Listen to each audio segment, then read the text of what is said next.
there's no bad thing about this. Like, this We is tried. No, this is a huge. John went like, through it. No, Yeah, I'm saying yeah. there's no like. This is an great. off-season saving move. Like, you just Mhm. got a $20 million player for $5 million.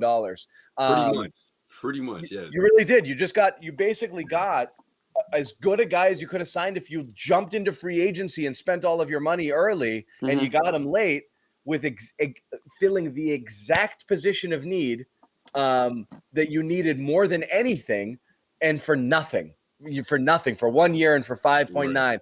And who knows what happens after this? Now you've all of a sudden got some interesting things, not only what it does on the court, and I want your guys' take on like how the fit is here.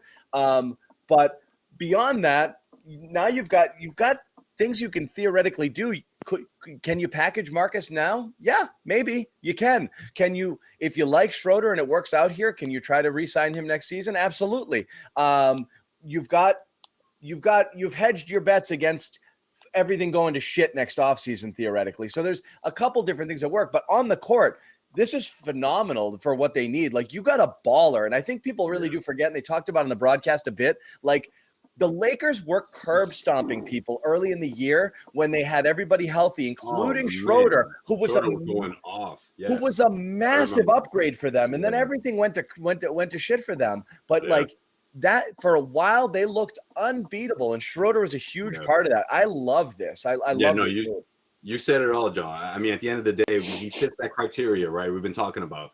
The Tatum and Brown, they need that pass first kind of point guard. Someone like Lonzo Ball, someone who can offer some of that offense as well. I mean, this is it. And in terms of the deal, there's nothing here to not like about it. A motivated, but he's a scorer too. He's instantly your third scorer.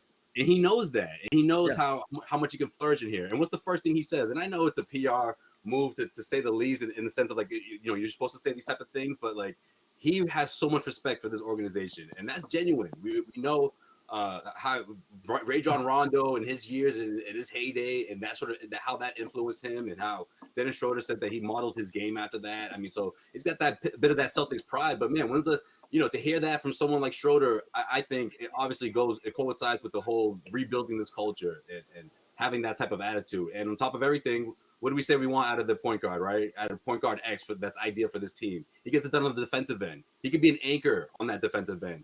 You put him next to Marcus Smart. Are you kidding me? Ime Udoka coaching these guys, with this background, what's there not to like about this signing? I mean, I love it. I think the Celtics, they're in a great position right now with this signing for sure. Yeah.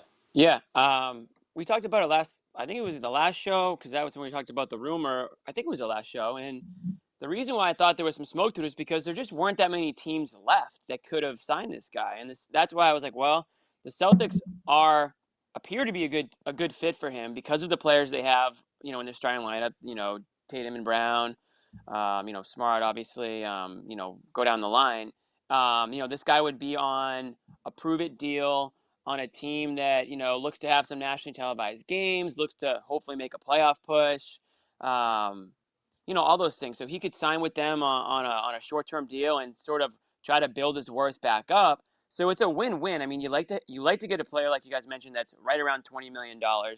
I know he might think he's worth more, but they talked about that a lot on the broadcast, so we won't harp on it. But you get a player at that value, 5.9. You avoid that taxpayer. What was it? The mid-level of 9 point whatever, and it's just a great deal. I mean, I haven't even thought They about didn't hard cap themselves by doing the full, but they did the taxpayer one, so they still have some flexibility. Like, this was perfect in a million different ways. Schroder, you guys like it? Of course. Amazing. For the price, I love it. Hell yeah. This is such a good move that it almost completely reshapes my vision of the offseason. No, seriously. This is a guy who is one of the best free agent players, period, coming in this class. The Celtics had no cap space, no flexibility, and you get him on a one-year deal that retains flexibility and is completely cheap. There's no downside to here other than him possibly being unhappy with his role. Keith did tweet out that he's going to be accepting of a bench role. We'll see how that ultimately plays out in reality, because that's the biggest concern right now, is whether or not he's going to actually break into the starting lineup. Certainly Marcus Smart's going to start over him. I'd imagine Josh Richardson will too. But this was the runner-up for sixth man of the year 2 seasons ago in Oklahoma City. So I think that's the perfect role for him. It's the passing boost that they needed. He's not a great shooter, so he doesn't help their backcourt spacing issues that they have right now, but he's a great defender, so he fits with that theme of the team right now. Yeah, agreed. I mean, He's some of the a comments. good player. I mean, the bottom line is they got a good player for a way below market value price, and that's what you want. I mean, you went from 80 million to 5 million. Come yeah, on. we heard that. I just learned that. Wait, what? What happened? Bobby, we were joking. We're talking about it the entire broadcast. Bobby, we were joking about it. You guys are there, so you didn't see it. They literally talked about it for 3 quarters of the broadcast. Well, 3/4 of it, yeah. Yeah. But no, those were our takeaways too. It's you literally. I can't wait till somebody asks him about it. What was going through your mind when you turned down that $83 million contract? No one's gonna ask him that. Oh, that's got John Corrales right now. Contract. Right. What are you talking about? Just happy to be here.